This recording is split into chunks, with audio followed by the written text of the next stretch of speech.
let's now look at some more 2002 style rhetoric. This is Judge Janine. This was on October 21st. There you see the graphic on screen, the squad raging against Israel and Biden. I know Fox News, it hurts them to have to admit that Joe Biden is at least as pro-Israel as any American political leader. I've showed you the videos before where Joe Biden is saying, I'm tired of those criticizing our support for Israel. Israel is the best investment we've ever made. It's the best $5 billion a year we've ever made. If there wasn't Israel, we'd have to invent an Israel. Joe Biden and the Democratic Party, for the most part, with the exception of like 2 or 3 people in the Democratic Party, are vehement supporters of Israel. And by the way, when we get to the segment about people being fired, I just want to say this too about 2001.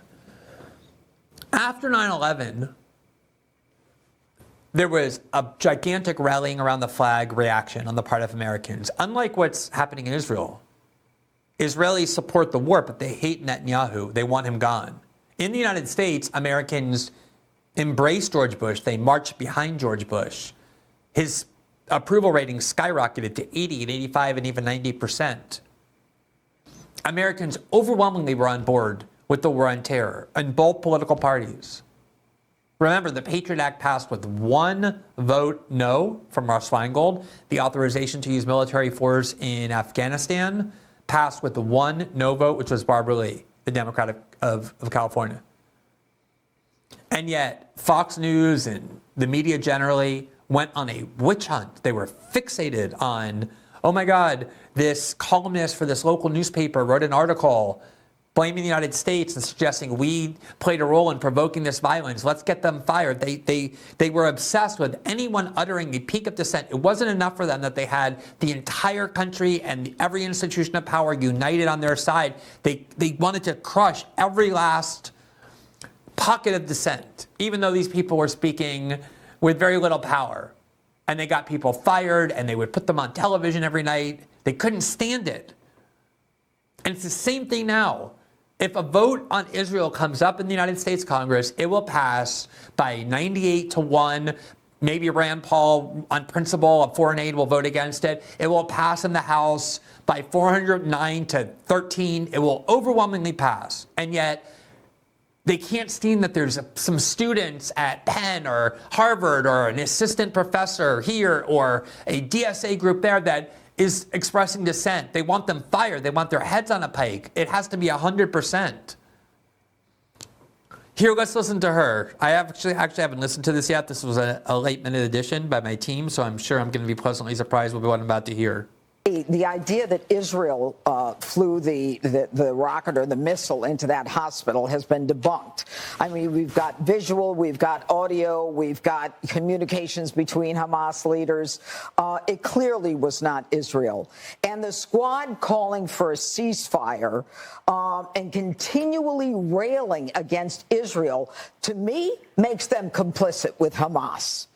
Israel has the right to defend herself. Okay. First of all, the squad, that's 6 people, a grand total of 6 people out of 535 in the Congress. So you're talking about 1% of the Congress. And in fact, it's not the entire squad.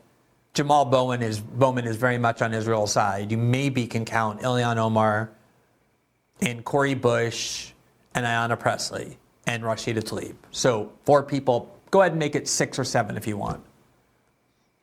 Everybody else is on her side.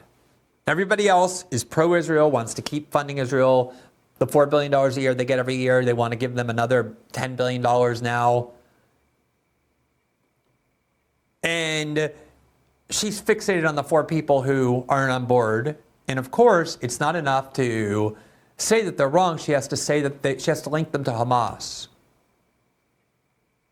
If you look at what's happening in Gaza and you believe that the suffering of Palestinian civilians is so extreme that it's a humanitarian crisis and that it is not justifiable to continue to make those people live in a living hell on earth with no food. There are surgeons in Gaza now operating on children with no anesthesia, no medication, no painkillers. There are premature babies on incubators that are about to die and have those incubators turned off because they don't have fuel to continue to sustain them. If you look at that and you say, you know what, this is over the line of what human beings should tolerate in terms of how innocent people are being treated, it's fine to say that they're wrong. But to accuse them of being pro-Hamas because of that is reprehensible. It is despicable. It is a disgusting slander. And it is exactly what was done after 2001. Every single person, Noam Chomsky here, Susan Sontag here, some professor over here, oh, they're on the side of Al-Qaeda. They don't want to go to Afghanistan and fight a 20-year war. Let's listen to the rest of this. I'm not sure how much I can endure of her. Israel was attacked. Children went to sleep in their own beds to become victims of unspeakable torture and abuse and violence and massacre. It was Palestine who voted Hamas into power in 2007 when Israel... Okay. That argument, we did a whole show on how that was Osama bin Laden's argument for justifying attacks on American civilians. Imagine if I were Jeanine Pirro, she's the last person who should want that theory accepted. That if you support a government that brings violence to the world, you are now a legitimate military target. That would mean that when Jeanine Pirro is leaving work and someone from Iraq or Afghanistan or Syria or Libya or the West Bank or Gaza sees her, based on her theory, they should be able to kill her because she's a legitimate military target by virtue of the fact that she supports governments, not just governments that bring war to other countries, but she supports the wars themselves. She supports the bombing of Iraq and Afghanistan. So by her definition, she's a military target because she is no longer a civilian since she supports the violence. This is such a grotesque lie that the people of Gaza support Hamas because they elected them. The last election was 2007. 2007. That is 17 years ago or 16 years ago. The vast majority of the population currently living in Gaza either wasn't alive during that moment or was way too young to vote. And this conflation of people who are Palestinian with Hamas after spending 2 weeks now saying Hamas is worse than ISIS, Hamas is the new Hitler, everyone's always the new Hitler, is obviously designed to suggest that everybody in Palestine, Palestinians, are also worse than ISIS and therefore have no value to their lives. Israel said, we're done, you can have Gaza, and they voted for Hamas, and Hamas charter is to massacre all the Jews. All right, let's stop playing, pussyfoot around here. Yep. They can talk about anything they want. How many more do you want to die? Well, maybe you ought to start with the fact that the Israelis were living a peaceful existence there, allowing 20,000 Palestinians to come through their border every day to work and make a living and go back to Gaza, that the Israelis are the one who are providing water. Why is this something that, I have to say, like, as somebody who pays attention to all of these things from my work and from my passion, I honestly believe this, that I don't think there's any other issue that provokes the level of emotion in the American political and media class the way Israel does.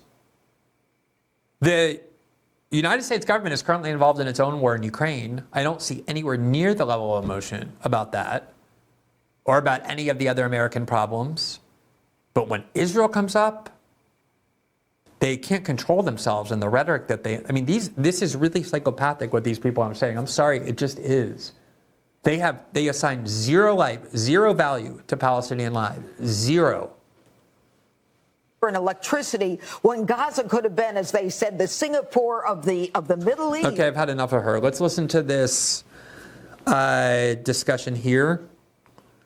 There you see again the headline: the Squad is spewing more anti-Israel rhetoric. Again, the Squad. You have to go to the Squad to find this because the entire American Congress is on Israel's side. And you know what? You're allowed to spew anti-Israel rhetoric. You're allowed to spew anti-American rhetoric. You're allowed to criticize the United States government. Fox News does it all the time. Fox News has discussions all the time that talk about Joe Biden as a domestic enemy, that talk about the FBI and the CIA that way, that talk about the American media that way. That's all permissible. What you can't do is talk about Israel that way.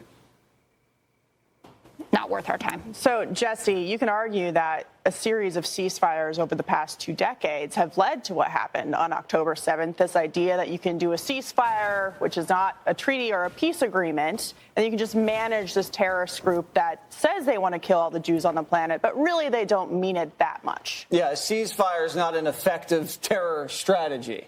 And it might sound good to the peacenik wing or the anti-Semitic wing, but you can't win the war on terror. You know what? I've been on Jesse Waters' show many times. And as a result, I've heard Jesse Waters' show. And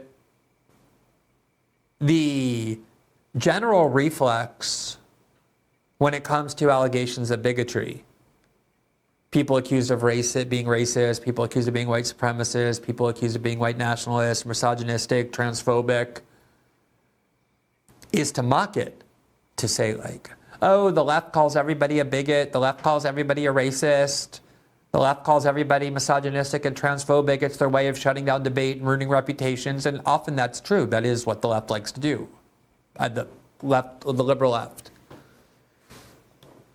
And yet, when it comes to this issue, that's all they do. They accuse everybody who disagrees with them of being anti-Semitic. You're not really motivated by disgust at seeing the extinguishing of Palestinian lives. No, you're anti-Semitic. You're not really worried about the United States being involved in a war. No, you hate Jews. It's the same exact tactic.